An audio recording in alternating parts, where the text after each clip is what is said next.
Hello, I'm Simon Bramfitt, Chief Technologist at Sphere 3D. Sphere 3D has recently launched G-Series Cloud for Microsoft Azure. Powered by the Glassware 2.0 containerization platform, G-Series Cloud is a revolutionary new way to virtualize and mobilize both current generation and legacy Windows applications, making them accessible from any device, anywhere. G-Series Cloud is easier to use, faster to deploy, and an order of magnitude lower in cost than any alternative solution. You don't need to be an expert at using Microsoft Azure to run G-Series Cloud, and if you already have an account set up, I can show you how to create your first G-Series Cloud instance and be well on your way to publishing your first apps in less than 5 minutes. The quickest way to find G-Series Cloud in the Azure Marketplace is to select New and then search for Sphere 3D.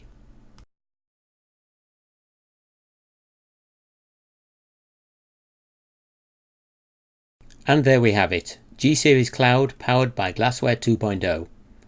I'm recording this session in advance of G-Series Cloud being released to the Azure Marketplace, which is why the VM is labelled staged.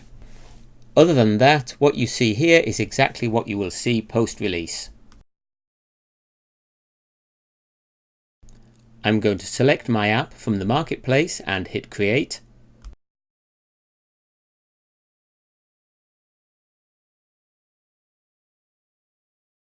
Give it a name, no more than 15 characters. Create my admin account with username and password. And because this is the first time I've done this, create a new resource group. I'm going to stick with my default location of the West US Azure region. Generally speaking, for optimum responsiveness, you should choose the Azure region nearest to the majority of your users, but at the same time remember that for optimum application performance, you should co-locate the G-Series Cloud VM with your application data. G-Series Cloud can be run on any Azure virtual machine from A1 through to A11.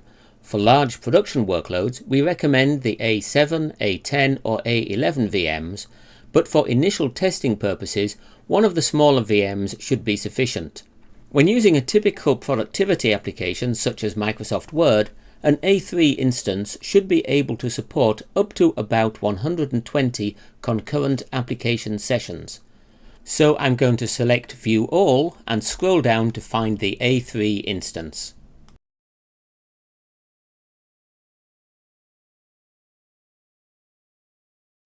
There we go, and I'm done. As this is a first-time installation, I'm going to use all the default settings with the exception of monitoring, which I'm going to disable. Right now this feature isn't universally available across all of the Azure fabric, and I don't want any surprises. Click on OK to save those settings. Click OK again.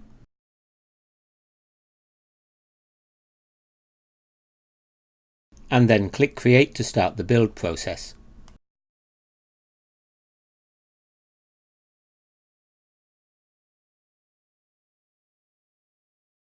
Now we just have to wait about 15 minutes for the build to complete and move on to part 2 of the setup process.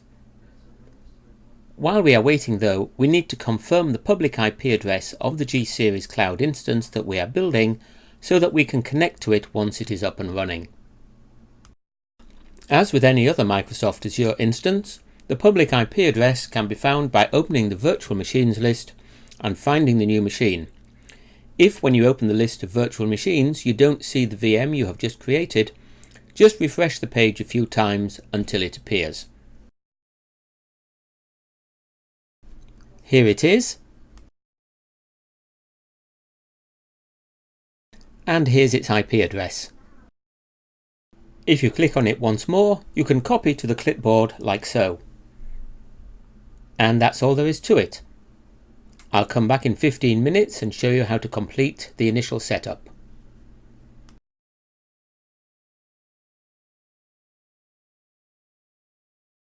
Okay, According to the Azure portal, my new G-Series Cloud VM is now up and running. I'll paste its IP address into a new tab in my browser and see if I can connect. It takes a few seconds from Azure reporting that the VM is running to it being ready to accept connections, but it looks like I've given it enough time. And there we are. Glassware 2.0 has its own admin account, independent of the server admin account that was assigned during the initial setup process, and I'll be using that to log in. The initial admin ID and password are admin and admin. Click Login, and we are in. Now I'm going to run through the setup wizard.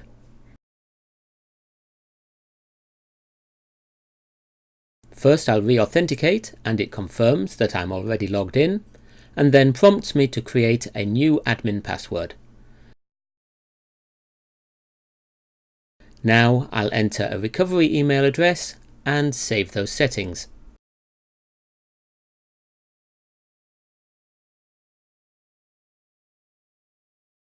If I was doing this on a G-Series physical appliance, I would have to enter a license key at this point. But as G-Series Cloud is offered as a service, it already comes pre-licensed and I can skip this step. And that's it.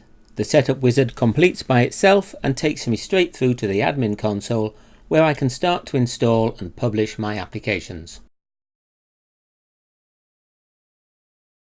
Stay subscribed to this channel where I'll be publishing more videos showing how to manage your new Sphere 3D G-Series environment and how to integrate it with your existing IT infrastructure.